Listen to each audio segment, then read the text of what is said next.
Fandoms are powerful things. In today's internet culture, sometimes we cringe at the idea of fandoms because it conjures such terrible examples of human behavior as sending death threats, racist and homophobic remarks, misogyny, and gatekeeping. To give one example, Star Wars fans have engaged in some of the worst discourse online within the last 10 years, with racist vitriol fired over the digital airwaves aimed at stars John Boyega and Kelly Marie Tran, and sexist anger lobbied in the direction of Kathleen Kennedy. Sometimes the venom has no specific target or aim at gender or race, such is the case with fans of the so-called Snyderverse of DC films. These fans once lobbied diligently to see a release of the Zack Snyder version of the film Justice League, despite repeated claims from Warner Brothers that no such cut existed, only to be rewarded when years later, Snyder came forth and together with Warner Brothers finally released the Snyder Cut. However, as the studio then decided to continue to move forward in a different direction and away from the Snyderverse, these same fans became hostile, aggressive, and excessive in their online anger towards this decision. The word fan is short for fanatic, sometimes we often forget in the midst of our passionate consumption of media, and the dark side of fandoms is something that we as gamers must often reckon with. Screams and cries of woke gaming, of censorship, of DEI practices, of pushing liberal agendas. It defeats the entire purpose of gaming as a gathering, a fellowship, a welcoming place for all gamers, not just those who believe that they have more claim to it. At the same time, fandoms, when working in solidarity towards a positive purpose, can move mountains. Consider the original Star Trek, which was facing cancellation after only 2 seasons. Fan and sci-fi writer Bijo Trimble organized a write-in campaign, asking fans to write letters to CBS pleading for more Star Trek. The studio reported north of 110,000 letters mailed into their offices, although it's believed to actually be much higher than that. Bijo's efforts secured Star Trek a 3rd season, and after the show was finally canceled, her passion for the show continued, alongside the writings of other fans, and the spirit of Star Trek was maintained to such an extent that Gene Roddenberry would be offered another chance at the franchise with Star Trek the Motion Picture, and from there, the legendary franchise took off in the eyes of the general public. Other shows, such as Arrested Development, Designing Women, Family Guy, Community, and Veronica Mars were all revived at the behest of massive fan campaigns to essentially save their shows. The rallying cry, 6 seasons and a movie, has long kept Community fans engaged, which led to the show receiving 6 seasons, and as of this writing, a movie is in development. Games, too, find passionate support in the form of the fans. Source ports, fan patches, mods. Gamers are no strangers to fan-based support for their favorite games.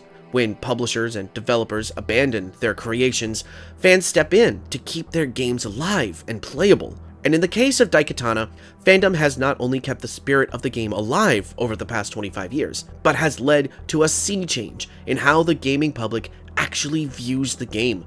Let's return to our timeline to see how this came about. November 18th, 2001. A German man by the name of Martin Mueller creates the website daikatananews.net. Martin is a superfan. He adores playing through Daikatana and spends his time arguing with other gamers online in chat rooms and in his own forums, unable to conceive of why gamers ladle so much hatred onto Daikatana.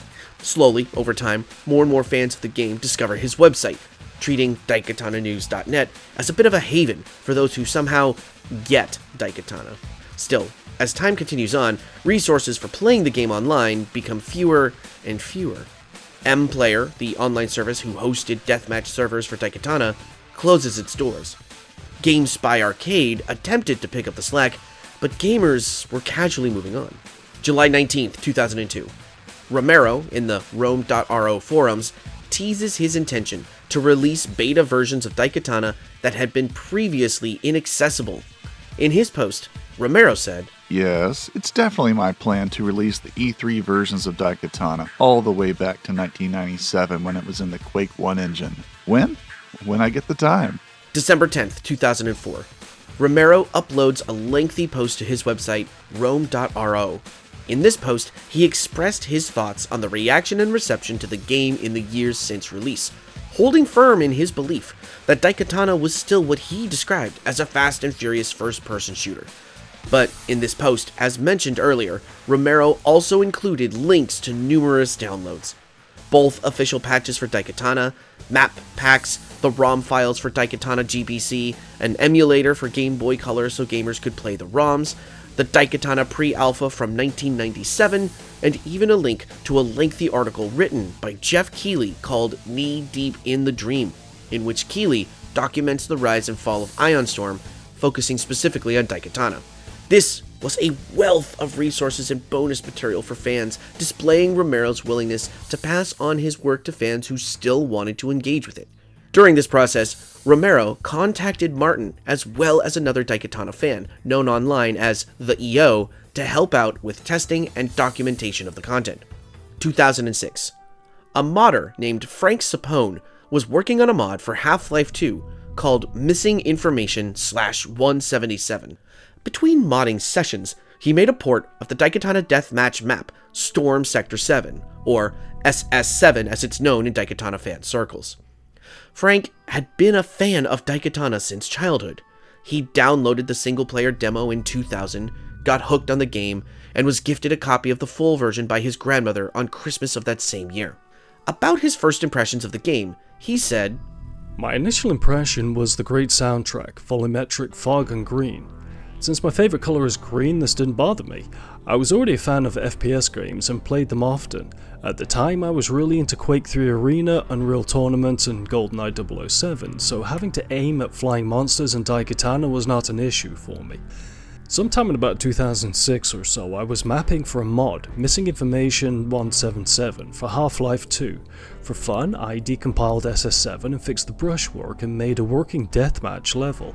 I sent the work to Romero, and he was impressed enough to give me the map sources, and later on I asked him about having the entire source code. Eventually, we discussed just getting the whole code, and I sent him a 200GB hard drive. From here, he copied the last backup he had from an iOmega jazz tape and then overnighted the drive back to me. Frank was able to compile version 1.0 from the code and was thrilled at the endeavor. But something had gone wrong with the code for version 1.2. 1.2 was unfortunately stored in a corrupted directory, was missing headers, and had some special macros that Frank didn't know how to fix. Frustrated, but not defeated, Frank decided to put the project on hold for the time being. January 16th, 2010.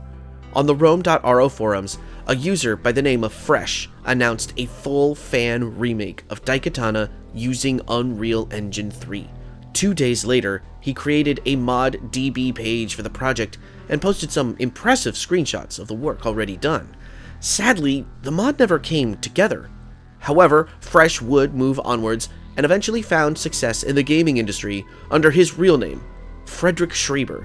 Frederick would later become the CEO of Interceptor Entertainment, Slipgate Ironworks, and the revamped 3D Realms. May 20th, 2010. Romero is interviewed by Brenda Brathwaite for GameSauce magazine. If Brenda's name is unfamiliar to you, then allow me to go over her considerable work for a moment. An accomplished game writer and designer, Brenda's game credits are as impressive as they are varied.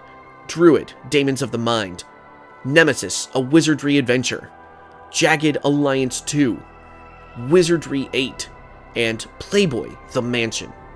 Brenda is also an accomplished author and anti-censorship advocate, and has written a book called Sex in Video Games, which, as I'm sure you've guessed, speaks frankly about sexual content in video games over the years.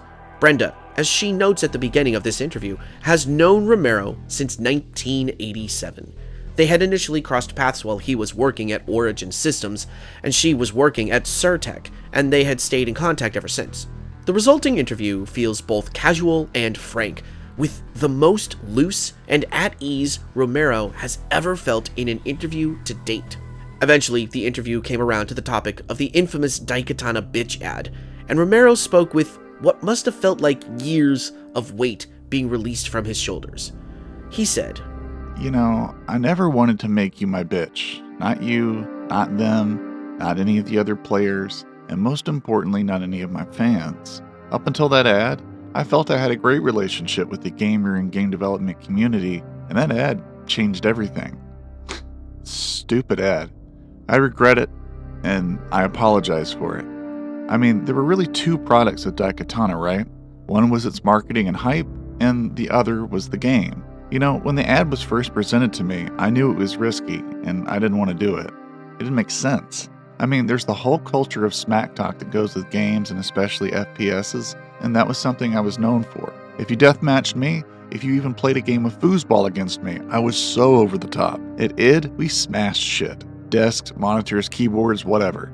It was part of the culture at the time. So while we all said shit to one another, it was within context. Imagine if someone from The Who went into their local music store and started smashing guitars. A lot of people would be thinking, what the fuck? What assholes? On stage, in context though, it's not only okay, but expected. So when this smack talk appeared in an ad, it was likewise out of context. Not only that, but it was something I would never say. It came off as arrogant, insulting, and grandiose. I should have stopped it. I didn't. And I'm sorry for that. That ad and the hype that preceded and followed it was clearly a marketing failure, and that was followed by my failure to stop it. That's what I mean by the marketing of the game as a product unto itself. I mean, just the other day on Twitter, some guy brings up Daikatana knee pads. I mean, seriously. There is no such thing. I have no idea where these things come from, but it's not the first time I've heard bizarre things about it. It was such a cocky ad. I would just never say that. I let myself get convinced, I guess. But that was the moment I should have said no. I should have said fucking no. I've looked back on that 3-minute meeting 100 times. Even if I'd come out with a brilliant game, it wouldn't have mattered. November 6th, 2011. Open Katana, a fan-made open-source remake of Daikatana, is announced. Open Katana's intentions were to utilize the assets and resources from the pre-alpha uploaded to Romero's forums to recreate and complete a build of Daikatana in order to present the game as how Daikatana would have looked and played had it released in 1997 on the Quake 1 engine. While this project's development lasted longer than the Unreal Engine remake, it would also eventually stall out somewhere around 2013. Meanwhile, around this time, Frank Sapone had a eureka moment. A few years later, around 2011, I got married and was working menial jobs. At night I started getting into DOS gaming again and eventually started playing around with dial-up modems, calling into BBSs and eventually TCP-IP working under DOS. I found a project from Neoseed where he ported Quake World to DOS. It worked fairly well, but it had a few bugs. At the time I only had some basic C++ and Java programming from high school, so I started teaching myself programming at night. Fixed the bugs, then started looking into adding more features. Around this time I also started hacking Doom, Heretic and Hex and DOS ports to add some small features. About a year or so later I was working a second shift at a grocery store bakery. Whilst in the freezer putting things on baking trays, I started thinking about the Daikatana version 1.2 code with the missing headers. I started thinking how I could probably make it work. I got home, gave it a try, and around 2 to 3 AM it compiled and worked. I was quite ecstatic. I distinctly remember what song I was listening to at the moment, 9 Inch Nails' The New Flash, which was very fitting for hacking id90's engines. From here I got a hold of Romero and let him know about the progress. I also got in touch with Martin at Daikatana News and Sean Green. Sean Green helped me with a few code issues. Martin posted some teaser information on the Daikatana News site. Nightmare from the KM Quake 2 port got a hold of me asking about adding widescreen support and OpenGL updates. We started sending each other the updated builds back and forth via email. Neoseed helped get a working Linux dedicated server going. After the Linux server was up and running, Daniel Gibson and Yamagi of the Yamagi Quake 2 port got a hold of me about making a Linux client. And from there we got things more modernized and developed and has been ongoing ever since. June 26th, 2012. Daikatana version 1.3 is teased for the first time. A trailer appears on YouTube alongside the announcement, showing off the fan patch's widescreen support. A beta version of the patch is released shortly after in order to stress test the work. October 27th, 2012. After the interview for GameSauce, Romero and Brenda spent 2 years reconnecting dating, and falling in love. In a delightful service surrounded by friends and officiated by none other than Tom Hall, John Romero and Brenda Brathwaite, now Brenda Romero, were married. They're still married to this day. October 2nd, 2013, Daikatana becomes available for purchase on Steam. It debuts at the price point of $6.99.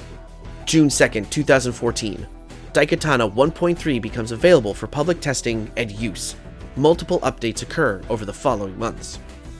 April 16th, 2015, PC Gamer publishes an article on how to run Daikatana on modern operating systems, which at that time was Windows 7 and 8. The article cited the 1.3 fan patch as the only way to go for playing the game. July 6, 2015. Through an anonymous source and with Romero's blessing, Martin uploads the Daikatana Milestone 2 from 1997 to daikatananews.net for public download. This is the most in-depth look at Daikatana's early build ever released to the public. February 16th, 2017. PC Gamer publishes an article interviewing Martin and Frank about daikatananews.net and the 1.3 fan patch, detailing their journey to keep Daikatana alive in the minds of gamers. December 24th, 2019. The final post on daikatananews.net goes live. Sometime after this post, Martin unfortunately becomes locked out of the domain and is unable to recover his login credentials. Despite a number of attempts to get back in, Martin has frustratingly been cut off from a nearly 20-year labor of love. The website has remained inactive since, but its archives are still available to the public. May 20th, 2020. Civi releases his video on Daikatana to YouTube, playing the game using the 1.3 fan patch. Released nearly 20 years to the day after the game's release, this is the biggest spotlight for both the game and the fan patch to the gaming public at large. Millions are reintroduced to Daikatana and, by proxy, the 1.3 fan patch. Civi, in his unique blend of comedy and critique, finds some gold nuggets buried within the game's mythic reputation and gives credit to the fan patch for making the game more playable. March 4th, 2022. The official Daikatana 1.3 Discord server is established, moderated by Frank under his screen name, Mara Kate, as well as his fellow devs. With daikatananews.net no longer in operation, the Discord server becomes the new central hub for fans of the game and all updates for the fan patch. And that, dear viewers, brings us to today. It is now, as of this documentary, 2025. Daikatana has been available to play and purchase in various forms for 25 years. The 1.3 fan patch has been available for 13 of those years, and Civi's video is now 5 years old. Slowly but surely, Daikatana has been resurrected through the fans. Yes, there are still detractors, and there are any number of videos on YouTube both mocking and maligning the game, and I mean, can you blame them? Daikatana, as we have seen in Experiencing 1.0, is an easy target to point and laugh at, AVGN style. Half-interested viewers who love to hear about gaming disasters bring views and clicks in the algorithm with them. But Civi's video on Daikatana, as of this writing, has been viewed over 3 million times. G-Man's multiple videos on Daikatana, including his examinations of the fan patch and the N64 port, have cumulatively close to 1 million views as well. My own efforts here with this documentary have generated tens of thousands of views. Gamers once glanced at Daikatana with a kind of morbid curiosity, an audience always eager to point and laugh at perceived failures. But over time, that curiosity has become fascination, and that fascination has become genuine interest. Many defenders of Daikatana are more vocal now, and more nuanced discourse of the game has arisen on social media. Daikatana was never and will never be a perfect game, no matter what kind of updates or remasters or remakes are released. But despite its flaws and against all odds, Daikatana is re-emerging into public consciousness and finding an audience thanks to the fans who refuse to let it die. And so, with that, we have one more gameplay experience to examine. In this documentary, we've played through and examined what it would have been like to play Daikatana 1.0 at launch. We've played through and examined both of the console ports of Daikatana, and that now leaves the experience of the 1.3 fan patch. Now, I've played through the fan patch before. This is how I played Daikatana for the very first time a few years ago, when I made a 2-part video essay on the game. Back then, I played through it on normal difficulty, but since we've played through 1.0 on easy difficulty, that simply leaves no other option than to play Daikatana 1.3 on hard mode. But just because I'm playing on hard difficulty doesn't mean that I'm going to be making this experience hard on myself. One of the great things about the fan patch is the wealth of options it allows for when it comes to playing Daikatana. Sidekicks can have regenerating health, making it so that they're difficult, if not outright impossible, to kill. If you don't want to worry about them dying even in the slightest, you can simply set them to God mode and call it a day. Don't feel like waiting for your friends to meander to the exit so you can transition between maps? Well, there's an option for sidekicks to teleport to the exit, allowing you to freely move from map to map without having to keep half an eye on your companions to make sure that they don't get stuck. 1.3 also provides the option of playing through the game without sidekicks at all, so we could simply slide through the game without a care or companion in the world and never once hear the phrase, "I can't leave without my buddy Superfly." Outside of sidekicks, another fascinating upgrade to the game involves save gems. As discussed previously, the 1.2 official patch added the option for players to save whenever they wanted without having to rely on save gems. But 1.3 adds the option to still collect those gems while playing with unlimited saves. The neat part? Collecting the gems increases your max ammo capacity by a small percentage with every gem accumulated. This is a fantastic addition to the gameplay, rewarding players who still want to hunt for gems and secrets while still being able to save at any time. There's a slider in the options to let you choose how much you want your max ammo upgraded with each gem. Frank attributed this implementation specifically to modder Nightmare, and in another beautiful upgrade, 1.3 allows the player to turn off self-damage from the Ion Blaster in Japan 2455. The self-damage is turned off by default now, but if you want the authentic Daikatana experience, you can always turn it back on. Frank spoke about this in the Daikatana Discord, stating that since many players had complained about the way the Ion Blaster behaved, Frank went and got Romero's blessing to alter how the weapon operates in the game. These are just a few of the options and upgrades to gameplay provided with 1.3 that allows modern gamers to play Daikatana however they want to, in order to maximize the amount of fun that can potentially be had with the title. At one point during the documentary, I noted that a remaster of the game would probably feel redundant, and this is the reason why. So many upgrades, from widescreen support to multiplayer support to sound files, the amount of work and resources sunk into this labor of love have created a version of John Romero's Daikatana that not only runs beautifully on modern hardware, but in my humble opinion, has provided the definitive version of Daikatana with all the bells and whistles and options we could ever hope to see.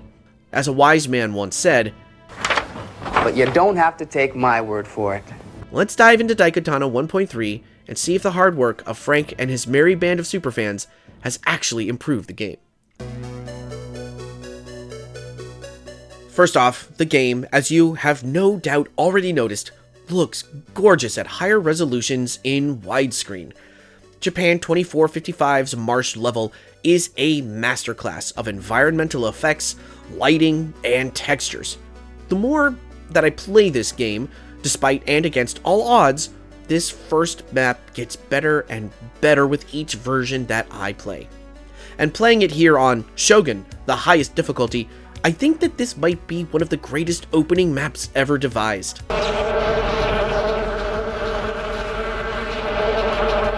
Okay, maybe that was an overstatement, but in playing Marsh through, this time with better graphics and a better understanding of the game's mechanics, I am certainly feeling something click into place in a way that I haven't before.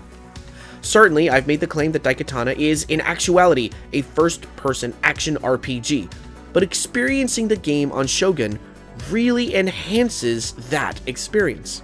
I'm moving forward slowly, cautiously, focusing on one enemy at a time, preserving ammo as much as possible, all while keeping an eye out for those bonus gems to increase my max ammo and any health that I can find. And Strangely, while I'm very aware that I am in a very weak place from both a character perspective and a difficulty perspective, as a gamer I've never felt more agency in this game. I'm being forced to play defensively, meaning no reckless run-and-gun behaviorism. Simultaneously, the sheer volume of enemies in Shogun difficulty provides a bevy of experience points to soak up in a way that I'm frankly unaccustomed to in the other two difficulty settings. I've already gotten Hero to level 2, where normally I've maybe just barely cleared enough XP to hit level 1. Remember, Hero starts the game at a bleak level 0, so 2 level ups in the first map alone is a little wild. With this in mind, I'm gonna put my money where my mouth is, treat Daikatana like an RPG, and start XP farming. This leads to a fun, frustrating, and ultimately rewarding moment in the sewers, where I decide to take a detour and grab the secret shot cycler. Unfortunately for me, the shot cycler is surrounded by a half dozen sludge minions and a single froginator, so there's some real trouble getting to it. I'm also going in on lower health than I want to, but this, I've decided, is going to be my definitive run, so I take my time with it and ultimately walk away with my prize. The sewers are some bullshit, what with the ridiculous number of sludge minions simply out and about, not just in the secret zones, but there's some fun to be had with the ultimate gas hands.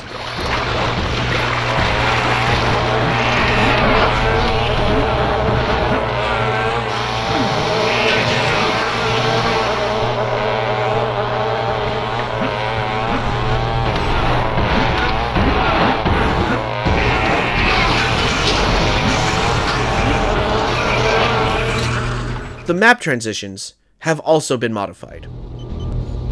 Headquarters building my ass. This looks more like a prison.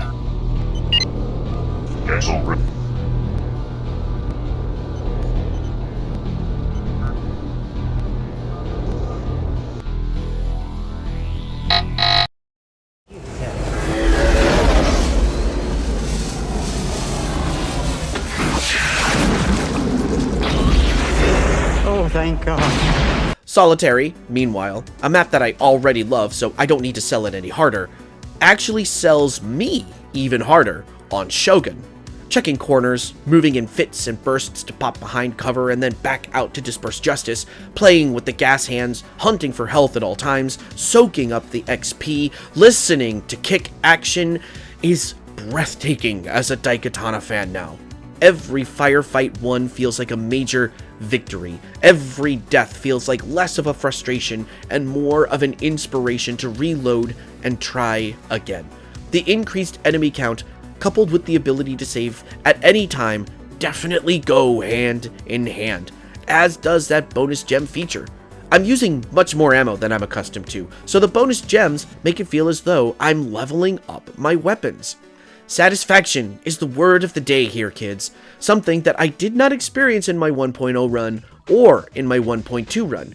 In those versions of the game, I felt like I was barely hanging on at any time, wondering if I would hit a glitch or curse myself for not cashing in an extra save gem, so that I wouldn't have to run a super stressful section of the game all over again for a 4th time.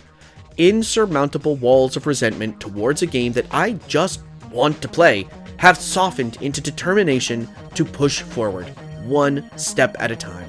In all reality, I genuinely didn't think that I would have a good time on Shogun.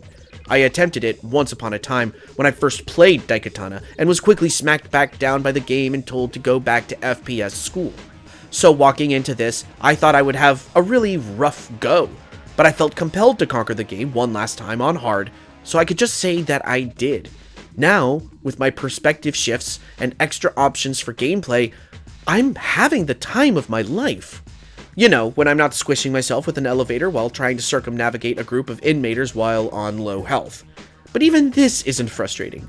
Confounding, sure, because I'm playing a game on hard and I'm trying to come up with ways to get past 4 fucking inmaters in a room that used to have only 1, but experimenting with methods of combat to beat this game at its own audacity is an exhilarating experience all on its own. I've never played Diablo, and I'm not as big a fan of slower, turn-based RPGs such as Baldur's Gate, where it's a bit of a grind to feel more and more powerful, but I imagine that playing through Daikatana on Shogun is what those experiences must parallel, and it's pretty awesome. Of course, Solitary is where we get Superfly and begin running around with sidekicks in tow, so now comes the acid test. Do the fixes to companion AI make a difference? Oh, baby, do they. Superfly not only follows orders better, but with the regenerating health turned on and the friendly fire turned off, is actually a massive help in some of the hairier firefights. His pathfinding is still a little iffy in places, but he also moves faster, both when summoned and when following closely at my heels. It is, of course, a little early to call for the whole of the game, but this initial feeling here is immediate gratitude rather than aggravation. This is what I envisioned the companions would be. Extra firepower in firefights, and extra distractions for enemies so that I wouldn't feel overwhelmed. Superfly can still die, as I unfortunately discovered when he got stuck underneath a closing door, but it's going to be much rarer for a companion to perish than it is for Hero. Hero still needs to bob and weave and bunny hop through combat to stay alive. Playing through Crematorium, I've got the Sidewinder, I've got a competent companion, and the only thing really holding me back is remembering to save more often. I'm still a little stuck in the save gem conservation mindset, which can be tricky to shake if that's what you've trained your brain to stick with here in this game. The usual bullshit still applies. Hit scan enemies are attacking you before doors are halfway open, enemy placement is absurdly dense, and I'm running so low on health that one wrong move turns me into meat sauce. But the load times aren't 10 seconds every time anymore. The bullshit feels less bullshit simply because the game has remarkably fewer glitches, and all in all, the weak level design is being completely offset by the visceral combat. There's no time to think about how boring the flow of the maps are when there's nothing but incoming fire. You know, I'm a big advocate for setting what I like to call the chessboard in first-person shooters. Intentional enemy placement and balance go a long way in establishing creative pushback against the player, which then results in greater player agency as they survive and surmount. Just dumping enemies like a bucket of Legos into a level isn't good game design, and yet, here, with Daikatana, somehow that actually works to the game's benefit. The focus now leans much more on the combat itself, and Daikatana has always had strong combat. Excellent movement, decent weapons, and good game feel. 1.0 never gave that aspect of the game a chance to shine due to the glaring bugs and glitches and broken AI. Now, it is front and center, and as a Daikatana fan, I almost feel a sense of vindication going through Ice Lab, absolutely wrecking shit. Vault is still Vault, and that jumping puzzle with the rising and falling platforms still sucks, but overall it's a lot more fun now that I've got plenty of ammo. I'm at level 6 with max possible attack power and attack speed, and both Mikiko and Superfly actually know how to get the hell out of my way when I'm trying to move around. Actually, giving credit where credit is due, both companions are acting and reacting to the environment and my orders better than ever. Previously, in 1.0, half the battle was ordering those two around and getting them to fall in line and stay with me. Half the time I would tell them to just stay in place until I needed them to get back to where I was. But in 1.3 they're actually valuable. Frank and the rest of the team who worked on the fan patch have, thus far, done the impossible. They've made the sidekicks useful. Sure, their one-liners are still kind of annoying, but guess what else you can turn off in the options now? That's right, companion one-liners. Brilliant.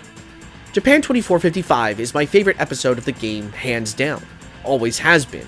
From the cyberpunk aesthetics to the weapons, to the lighting, to the music, this one knows exactly what I want. Before this patch, however, with the glitches and the broken AI, this episode somehow found a way to outstay its welcome despite being a visual feast. Now, I'm having a blast, treating it like a dungeon crawler, blasting everything around me for all of those gains in order to get even more powerful. The widescreen and higher resolution make every gorgeous aspect of the visuals even gorgeouser. Seriously, this is what I felt like the N64 and other games with colored lighting and volumetric fog actually looked like when we were playing them back in 1999. And, just for shits and giggles, I decided to use the ultimate gas hands on the Psyclaw boss fight and one-hit both of them. After all the bullshit those two mutant assholes put me through in my other playthroughs, that was incredibly satisfying. Moving on to Greece, the wide open spaces feel even bigger and more mythic with the widescreen upgrade. And we've got the Daikatana now, so I'm feeling the need to put the sword through its paces. Of course, this is Shogun difficulty, and while Hero has been leveled up significantly higher than I've ever gotten to use him at this point, the sword is still starting out at level 1, and that's a bit of an issue, especially when there's a half dozen skeleton warriors bearing down on us at any given time right off the bat.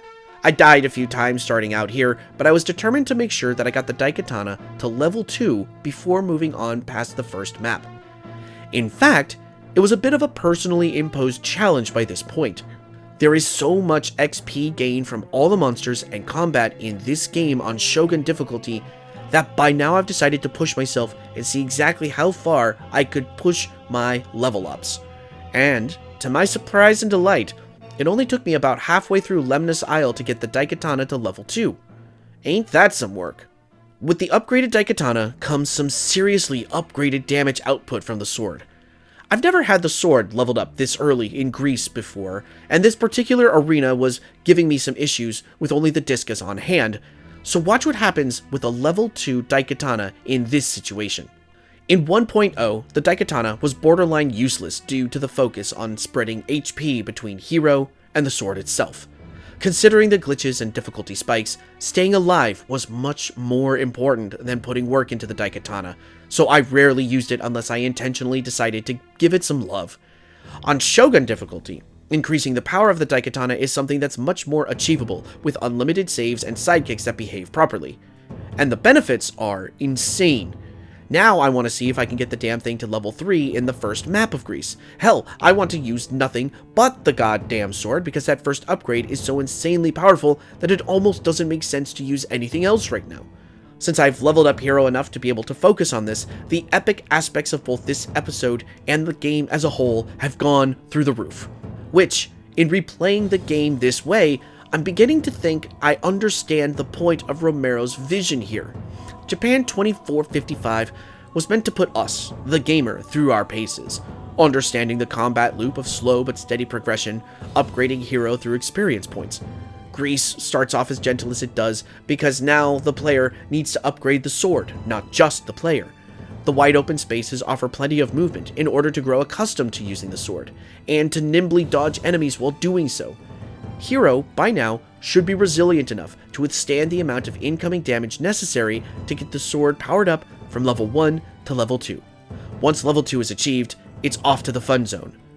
And that is actually kind of brilliant. At this point, at least with Greece, I'm finding it difficult to talk about a game that I've already talked about, and also finding it difficult to talk about talking about a game I've already talked about to such lengths as to fill this 7-hour documentary. And in all honesty, that's because there's little to comment on at this point. We've examined the grievances, we've detailed the design work, and we've seen all the glitches that the game has to offer. The 1.3 patch addresses all of these in various ways. Sure, you can't rework the levels with just a patch, but we don't need to. Once the glitches and bugs are hammered out, once the companion AI is smoothed over, once we've taken into account the ways that the fan patch allows players to alter gameplay to their liking, the game, at this point, is just simply fun now. It's just fun. I mean, look at this ridiculous moment where, thanks to the bonus gem ammo increases, I can throw 13 discuses at a griffin, just because I can. Make no mistake, the game is still rough in places, there are still some minor glitches here and there, and the companions can still act out of pocket. Like here where Makiko fell off the land bridge and got swept up in the current below, stuck in a crevice, her regenerating health refusing to allow her to drown properly. So I ended up having to load a map switch save in order to get her back and retry that section. But these moments have now become a rarity instead of the norm. Daikatana is just fun to play now, which is wondrous. Medusa's Lair especially is a slaughterhouse of horrors here on Shogun, and I'm cackling with glee, but nothing about the fan patch can mitigate the absolute bullshit damage that Medusa's Gaze does on Shogun. Look at this. I barely come around the corner, and within milliseconds, Hero was turned to stone. Thankfully, I only had to go through this once, and then I zapped her with the Eye of Zeus while crouching, and everything was fine after that. Also, again, thank you bonus gem ammo increase, because I took out a bunch of the minions after the Medusa fight with the Eye. I won't say that I feel overpowered here, because I'm really not. That's not what's actually happening. It's really the freedom of unrestrained progression. In many ways, Daikatana's difficulty settings seem to work in reverse, as opposed to how we traditionally define difficulty in both shooters and games at large, where Ronin and Samurai, easy and medium difficulties respectively, provide a gentler and less immediately harsh experience for players. Due to the nature of the XP and the leveling system in Daikatana, they actually act as a hindrance to player empowerment. Sure, yes, the notion of easy versus hard is one that we as gamers have debated for quite some time over the years, with many modern gamers, in quotation marks, arguing against the very notion of an easy difficulty. Get good is the cringe phrase primarily used in these instances, but how can one actually get good if there aren't resources available for the good to start getting? Easy and medium difficulty in Daikatana prevent the player from getting good. It's just that simple. Each level up and stat increase in Daikatana provides Hero with such a monumental boost that it is absolutely insane to see put into practice, let alone feel in the moment. But in order to actually come close to maxing out Hero, one would have to actually reach level 25 in the game. That's 5 individual stats for Hero, with 5 levels per stat. And then, if we think about the Daikatana itself absorbing XP on independent use, that is a crazy amount of XP necessary in order to attain max power in Daikatana, which means one would have to cut down an absurd number of foes in order to reach that. But Daikatana, on any difficulty below Shogun, does not provide that many enemies. In my 1.0 run, playing on easy, I ended the game with Hero at level 10. Playing medium difficulty, I ended with Hero at level 15. Both of those are a far cry from the mythic level 25 necessary. Shogun, however, offers the most number of enemies, with the highest amount of potential XP to gain, meaning you can become stronger not only quicker, but stronger over the whole of the game compared to other difficulties, which means that hard mode, in Daikatana, is actually the easier overall experience. Paradoxical, yes, but consider this. The amount of damage enemies do remains relatively unchanged from easy to medium to hard. Somehow, we're taking the same amount of damage per enemy. The volume of enemies per level simply increases. As this increases, so too does the potential amount of experience points. By playing on easy mode, the player remains weaker for substantially longer in-game, leaving them more vulnerable to attacks, despite the lesser number of foes.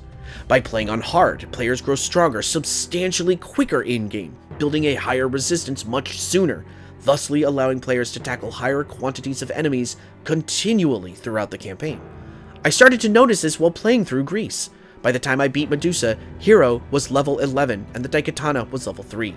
The potential for reaching level 25 and level 5 not only felt achievable, but well within my grasp. So from here I decided that was the goal I was going to strive for. Norway was a test of patience in this, but thanks to the 1.3 fan patch, I didn't have a single worry around map switching bugs in the slightest. It still doesn't entirely hammer out some of the companion pathfinding, but this is such a rarity that it barely registers as anything other than mildly amusing when it does. I'm really digging the widescreen and higher resolution here though, as I can finally feel justified in why Episode 3 is such a wonderful part of the game for me to experience. Yes, Japan 2455 is my favorite, from aesthetics to weapons and music. Norway is the spiritual successor to Hexen that I've always wanted. We may never get Hecatomb, and Romero's design direction is muddied and unfocused after switching away from being hub-based in Norway, but the quality of the artistic presentation, the creature design, the weapons, the music again, all of it swirls around to create magic now that the glitches are ironed out and smoothed over, and we have clearer visuals and more focus on the gameplay. Dungeon, that horrific test of patience and determination, gains the most from 1.3 and the Shogun difficulty.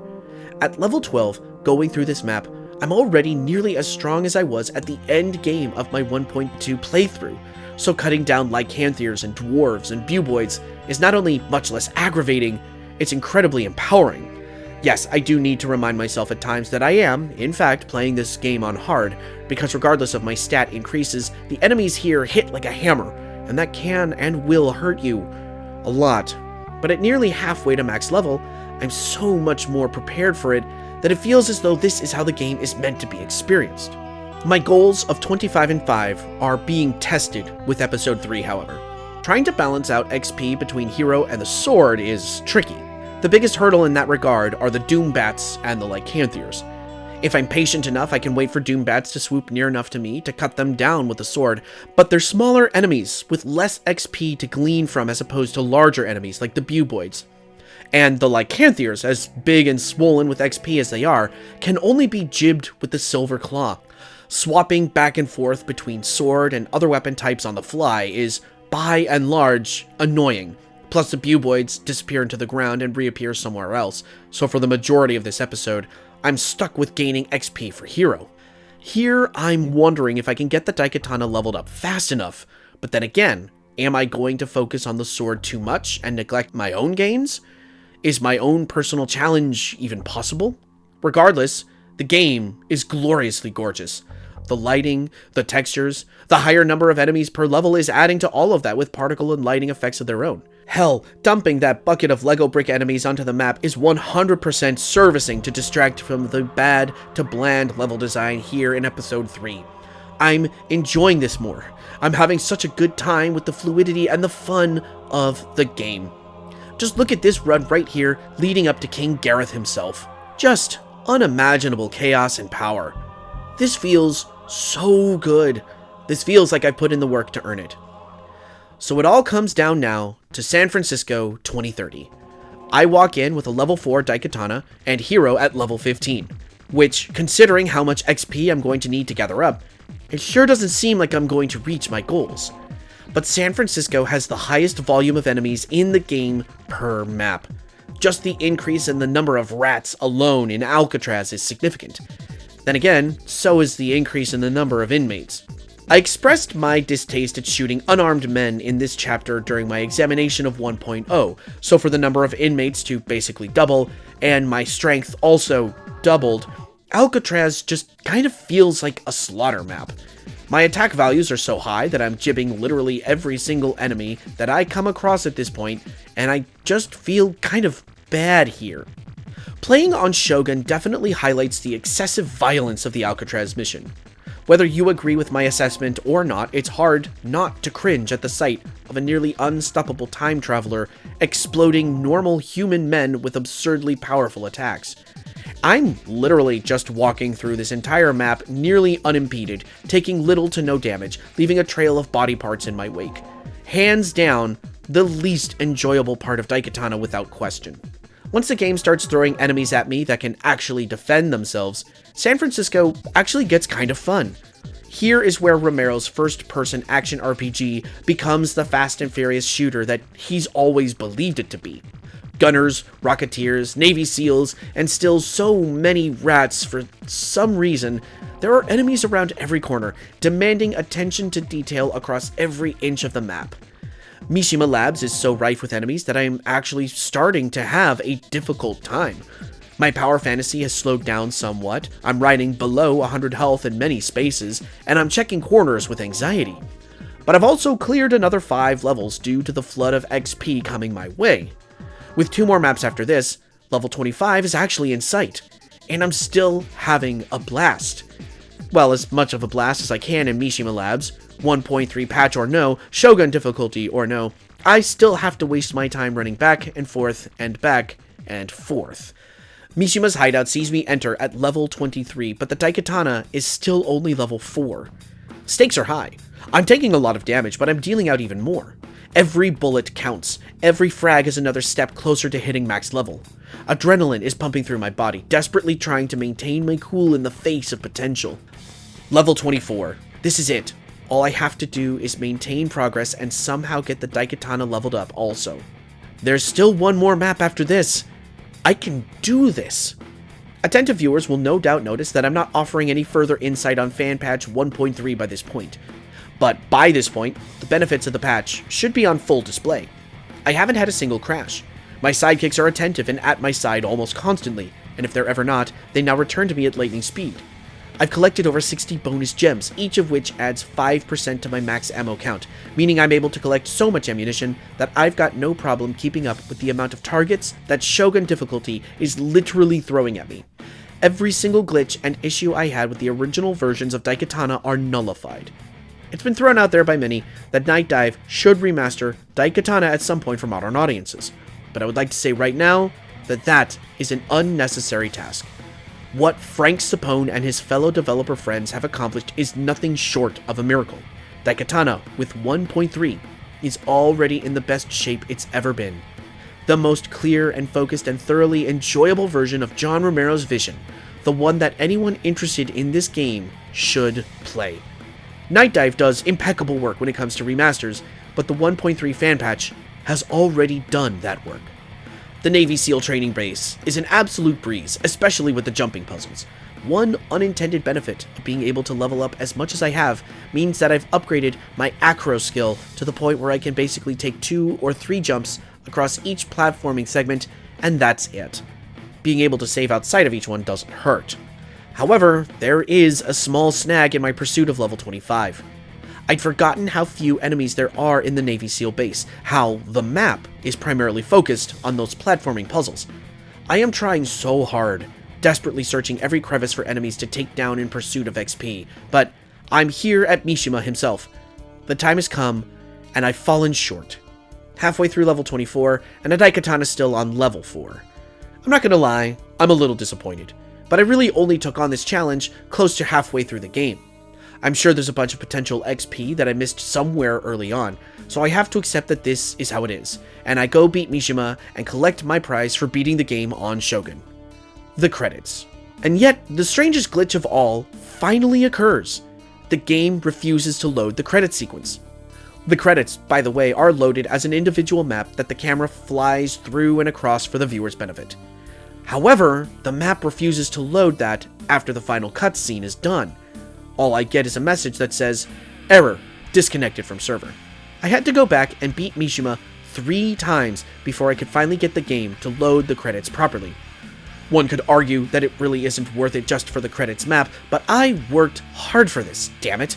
This is the end of my hard work playing this game. This, as far as this documentary concerned, is the end of Daikatana for me. And it wouldn't be a fitting Daikatana experience if there wasn't at least one more glitch to overcome before the game is finally done. I have played through and beaten Daikatana several times for the purposes of this documentary, and now, at last, I am finished. Except not quite. Because you see, one of the things that Frank has established are dedicated multiplayer servers for Daikatana, which include a few different deathmatch modes, and even a co-op server. Players can drop into the co-op server at any time and play through the entirety of the campaign with friends. What's even more fun is that the servers are tied to the Daikatana Discord, so anytime anyone hops online into one of these servers, the Discord gets a message that someone is online, thusly prompting other players to hop online if they so desire. As a fun little treat for myself, I ran through co-op mode with a few friends from the Ranger Station Discord, including Getty, Pancake Detective, and Elephants Doing Crack. It was a janky, hilarious escapade as we traveled across time, inadvertently triggering map transitions and generally causing chaos for each other. As you play through on co-op, there are checkpoints placed sporadically throughout the maps, so that if anyone falls behind making progress, when the player furthest ahead crosses a checkpoint, everyone else immediately teleports to that location. There's no cutscenes, no companions, and no small amount of fun to be had. If you want to have a good time with friends in an unserious manner playing through an old first-person shooter, I can't think of a better way to have a few laughs than some time spent in Daikatana co-op. And once we'd beaten the campaign, we decided to get some footage of us playing Rocket Arena Deathmatch. While doing so, Frank Sapone himself, under the screen name Maricate, popped in for some deathmatch action and proceeded to take us all down. Fitting for the man who essentially pioneered the resurrection of the very same game we were playing. Daikatana 1.3 is nothing short of magic. Absolute magic. After the deep dive into the guts of the game in 1.0, to play through this game on the highest difficulty setting and enjoy it even more is also nothing short of a miracle. What the devs have done is a labor of love, transmuting and transforming a raw, glitchy, nervous system of a game into a polished, smooth, fun gameplay experience. Yes, it took years, but more importantly, it took love. It took passion for this game. And now, 1.3 is the definitive way to play Daikatana. All anyone has to do is buy the game from Steam or GOG, usually on sale for less than the price of a sandwich, and install the fan patch. Gamers have access now to the best version of this game, a version that Romero himself never had time nor the resources to create. Finally, at long last, Daikatana exists in its truest form, and we have the fans to thank for it. November 17th, 2024. I'm having a conversation on Discord with a friend, Getty, who I've known for a few years by this point. Getty, along with my real-life brother, Pancake Detective, and our friend William, have been gaming and live streaming together since 2021. It's well known that I'm a fan of Daikatana despite the game's legacy. By this point, the videos that I've already made on the game are 3 years old. Getty jokingly offers the idea of playing Daikatana co-op as an April Fool's Day livestream, pointing out that there is a public co-op server that anyone can drop into. He then proceeded to joke that we could do the co-op stream in May instead, as that would be the 25th anniversary of Daikatana. I responded enthusiastically. It felt like a great idea at the time, one that would no doubt bring in some viewers and we would have a great time streaming. But that idea quickly turned into something else. Getty has long desired to do a video about the history of Ion Storm. For him, the subject is ripe for discussion, as few people have ever dived deep into the details of the behind-the-scenes drama. Meanwhile, it occurred to me that just doing a live stream for Daikatana's 25th anniversary didn't feel worthy of the subject. This game, too, deserved a deep dive. It deserved a documentary. January 5th, 2025. Getty and I began passing info back and forth to each other on any resources that we can find surrounding Ion Storm and Daikatana. At this point in time, I'm reading Romero's autobiography, Doom Guy, and I'm preparing to reread Masters of Doom. From this point onward, the documentary project ballooned. I chose to keep the documentary's focus strictly on Daikatana, inserting only what was necessary of Ion Storm history for context, so that we could still produce the Ion Storm history video in full without it being redundant. As of this writing, August 30th, 2025, I have been fully invested in and working on this documentary for 7 months. Originally, this was going to be one video talking about Daikatana itself, just the game and some history to add context for how it came out the way it did. Then that history revealed itself to be much wider and deeper than I could have possibly imagined. My idea for one video turned into 2 separate videos. At some point, I knew I had to touch on the console ports. I also had to talk about the fan patch. I reworked all of my thoughts and ideas into a 3-act structure, knowing that I had to keep myself focused and directed towards putting out the first part by May 23rd for the 25th anniversary. Then the project ballooned even further. Finally, I had to admit to myself that this would be a 4-part documentary. There was simply too much to talk about. Too much to read through, write about, play, experience, and remember. Even now, barreling towards the end of this project, there is still the feeling of there being too much to tackle, as I have intentionally held on to all of my assets in order to create one long video to release at the end of this year, once all 4 episodes are completed. By the time that supercut is published on YouTube, it will have been one full year of thinking, reading, researching, and playing Daikatana in all its various forms. It's difficult to talk about this project now as though it is finished. For me, writing this, it is not. When I read this out loud in a few days after polishing the script, it still will not. The day after that recording, when I began to edit that narration, and then a few days after when I began editing video footage, and then a few days after when I render the footage together to proof it and ensure all edits are correct, it still will not feel finished. I'll still have to upload the video to Patreon, upload it to YouTube for the public, and then go back over the whole of the work to render the supercut. Once that's rendered, I will have to watch the entire 7-hour video to make sure it's done. As of this writing, I'm still months away from being done with this documentary, although as you hear me speak and watch this footage, for you, it's already finished. I've said everything I need to say, or can say, about the history of Daikatana, from rise to fall to resurrection. The gaming public at large, over time, in my time at least, has slowly come round to view the game in a positive, if not ironic light. Whether we know it or not, or are willing to admit it or not, Daikatana had a significant impact on gaming history. It innovated in several ways, although the technology wasn't ready for those innovations, nor were the developers that tried to implement them. It reminded us that developers are not gods, no matter how much trash they talk, nor what games they were involved in making. And if anything, it serves as a warning that sometimes Enough is enough. Sometimes we must put down the pen, or close the laptop, or turn off the tablet. Sometimes, continually working and editing and iterating until we feel a project is finally right can lead to losing focus on why we were making the work in the first place. Chasing the dragon can only eventually lead to disaster and ruin. Sometimes, we must tell ourselves to stop, because if we don't, all we will do is continue to push further and further until we cannot push anymore. Many people look to Icarus as a warning of arrogance in mythology. He represents the exuberance of youth, flying too close to the sun, only for his wings to melt. While this is no doubt the intention of the story, no one ever looks at Daedalus, the father of Icarus. He was an inventor, but one filled with pride. He was so proud that he refused to consider anyone his rival, to the point that he murdered his own nephew, a promising inventor as well. Later, Daedalus would create the Labyrinth of Crete to hide the Minotaur for King Minos, but he would also provide clues on how to escape it. This led King Minos to imprison Daedalus and his son, Icarus, in a place high above the sea. In order to escape, Daedalus crafted the wings that he and Icarus used to fly out across the sea and away from the king's prison. Daedalus warned Icarus of the dangers, but did he warn Icarus enough? We often forget that children are vibrant and full of youth, and it's our job as parents to guide them and lead them. I propose that Daedalus did not guide Icarus enough. The youth was not properly instructed, and so the father failed his son. Rather than cautioning today's artists to not be like Icarus, we should caution artists to not be like Daedalus. We must ask them to remember the myth of Daedalus.